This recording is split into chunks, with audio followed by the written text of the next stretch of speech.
How you doing, Trench? I'm back.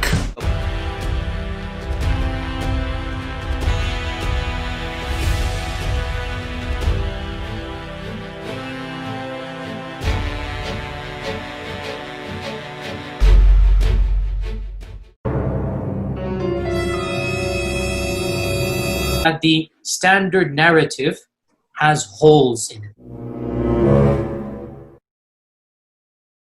And the Quran, there's only one Quran. There are no various versions or whatnot. It's one standard copy of the Quran across the Muslim world.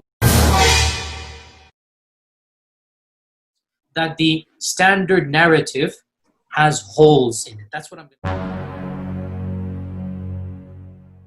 And the Quran, there's only one Quran. There are no various versions or whatnot. It's one standard copy of the Quran across the Muslim world. That the standard narrative has holes in it.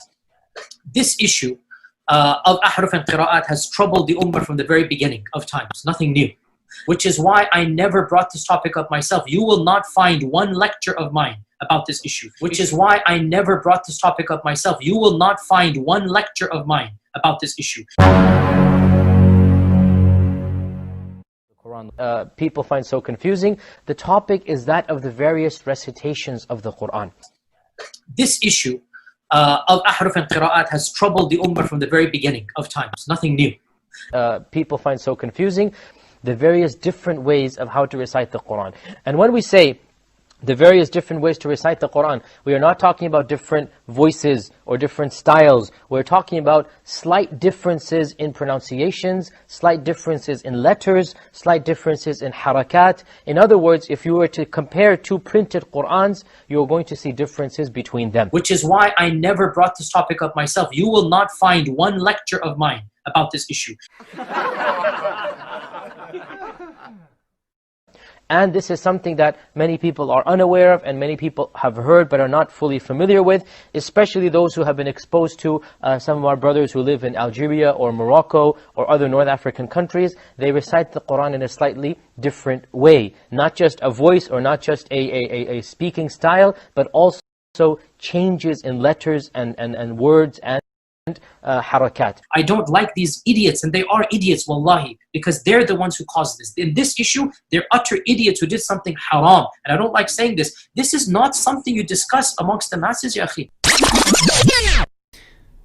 You know, I'll say the first thing that really just, to me, crossed a line was his first interview with Yasir Qadhi. I mean, if you're familiar with my channel, some of my older videos, I've been very critical of Yasir Qadhi. I personally think that he has said things, he's made certain stances so clear that his foundational understanding and perspective of Islam is incorrect.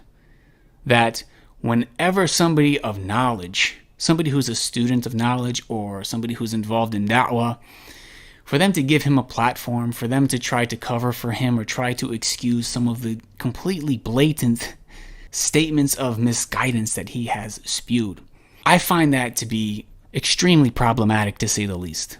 It's different when you're just, your average Muslim. You might like Yasir Qadhi and watch some of his lectures. I mean, I'm not going to look at somebody like that. They say, hey, Sajid, I watch his lectures. So I'm not going to think about them the same way I would think about somebody who should know better.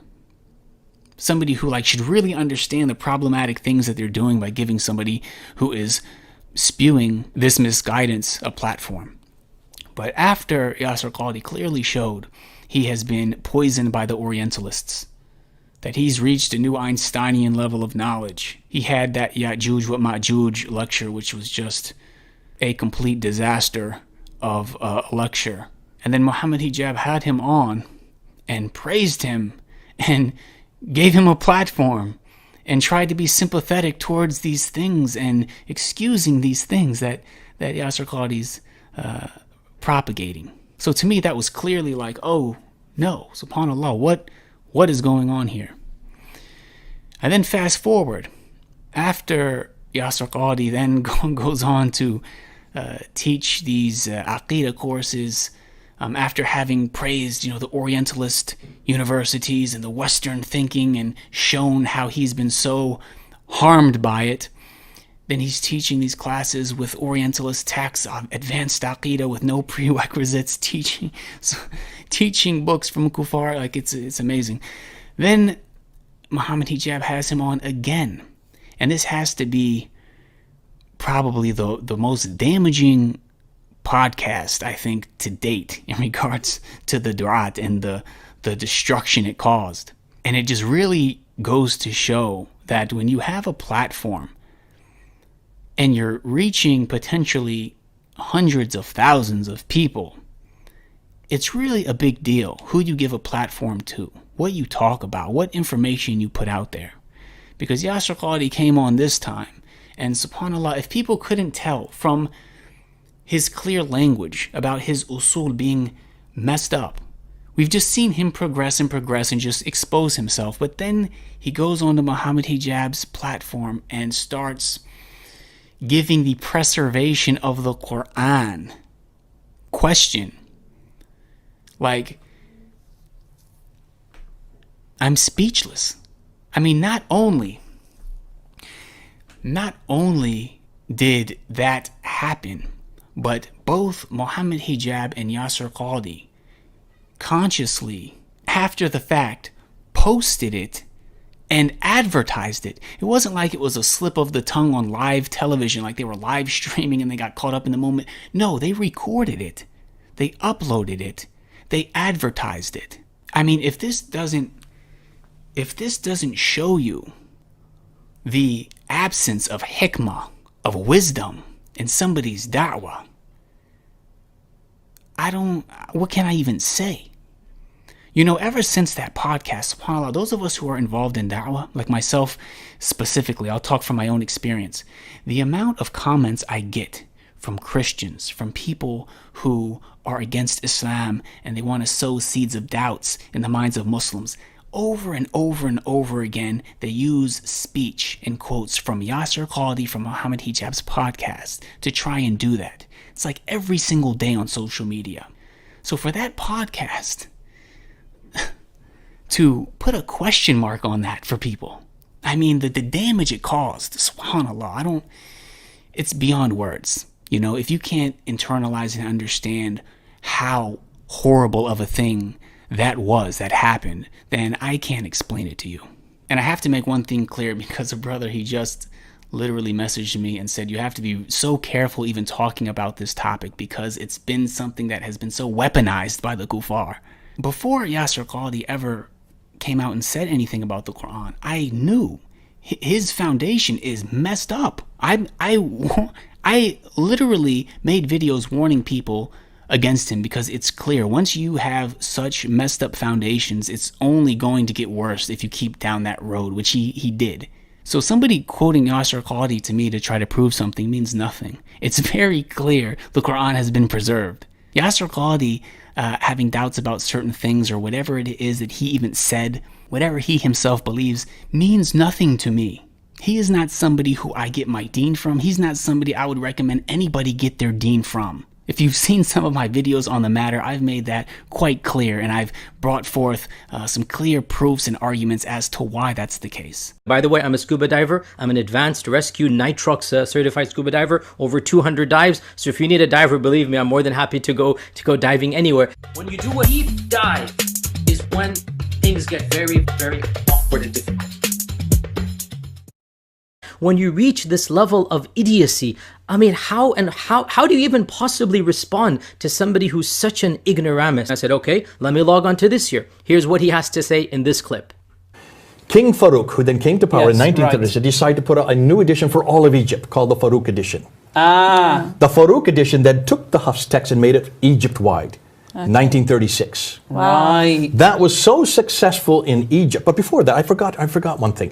When they did this in Cairo, when they Muhammad al-Haddad did this in Cairo, they took all the other Qurans that were different than Hafs. They took it out into a boat and they sank them in the Nile. Oh. You hadn't heard this before either. No, we need to go down. We need to do some They're dives. still there. We need to do some Yeah, we need to do dives. some dives. Alhamdulillah. He was a mean hole in this narrative. So Don't waste your time. We have 10 of them Oh, right yeah, here.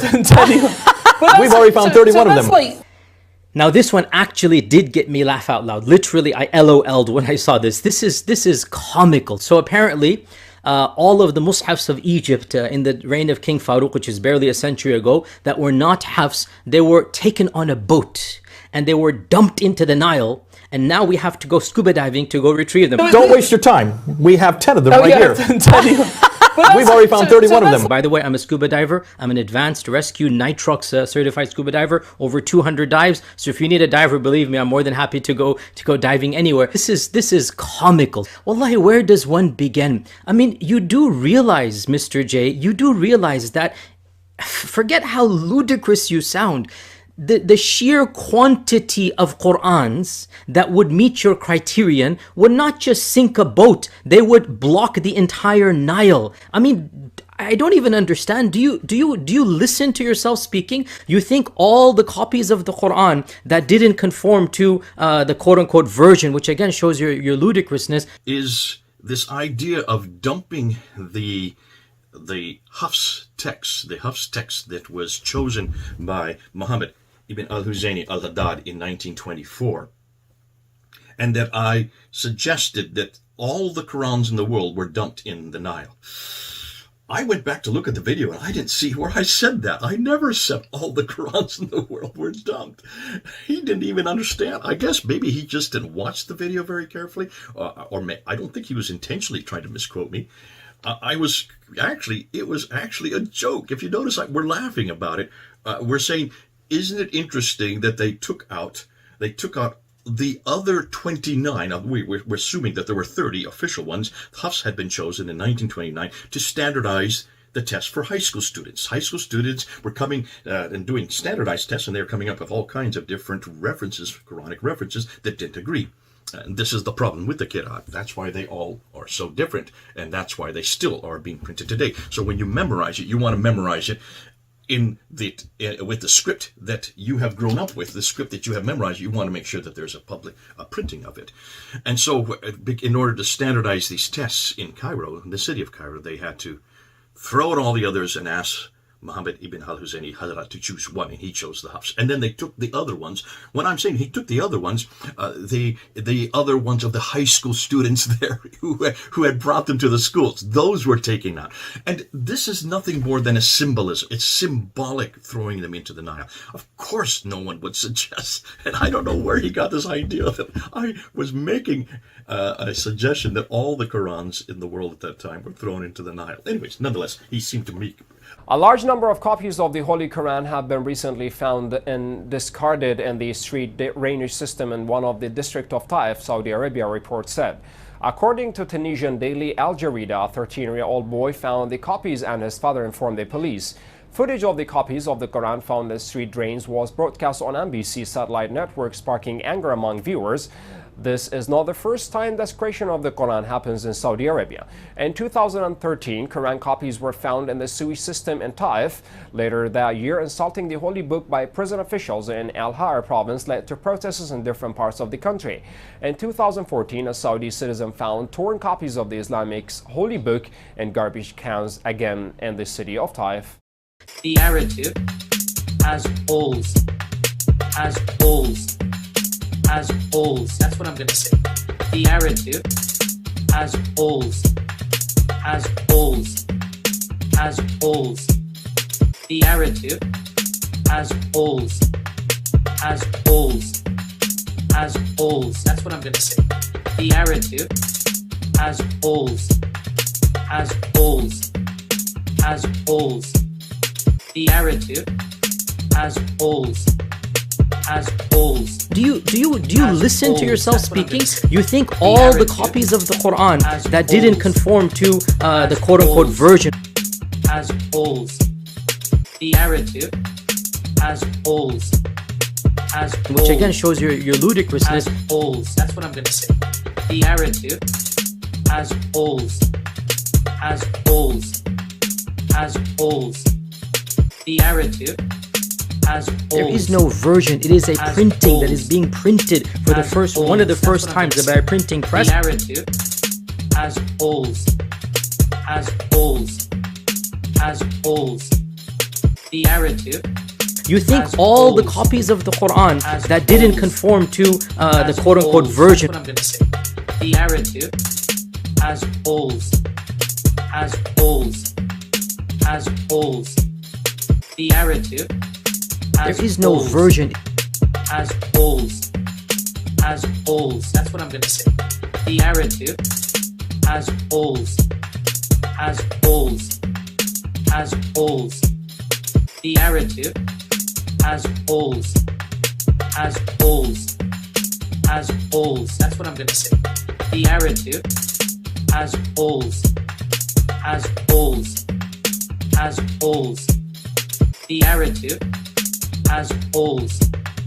Has holes. Has holes. That's what I'm going to say. The narrative has holes. By the way, where is the origin of the story? Again, half myths, blatant exaggerations, ludicrous claims that those copies were destroyed respectfully. In the Muslim tradition, you will burn it because you don't want to throw it into the trash, or you will throw it into the water. So it's, even if that happened, it's not a big deal. Maybe 50 or something copies of a particular printing were disposed of.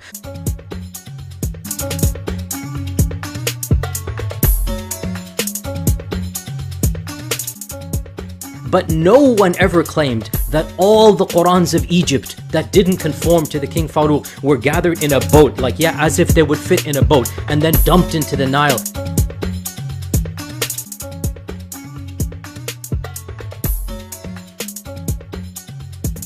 Alhamdulillah. He was a mean holes in this narrative. What the hell is this? A'udhu billah. We have seen the evidence. You cannot escape anymore. You're finished. A'udhu billah. Everyone will unfollow you now. You are a crook. And you are a fraudster. And we will call out each and every single one of you out. Wallahi, we will call you out and we will catch you. Because part of our da'wah is not just to find the disbelievers. The disbelievers who are a'da'. The enemy is disbelievers. But also to find the munafiqun of the ummah. That they're creeping around pretending to be Muslims. You're finished. You're finished. You're finished. You're finished. Wallahi, you're finished. Wallahi, you're finished. Don't ever come out. Any retraction you do now, switch off your social media. I don't want to see your face. I don't want to hear your voice. Wallahi, wallahi, you're a crook and a fraudster.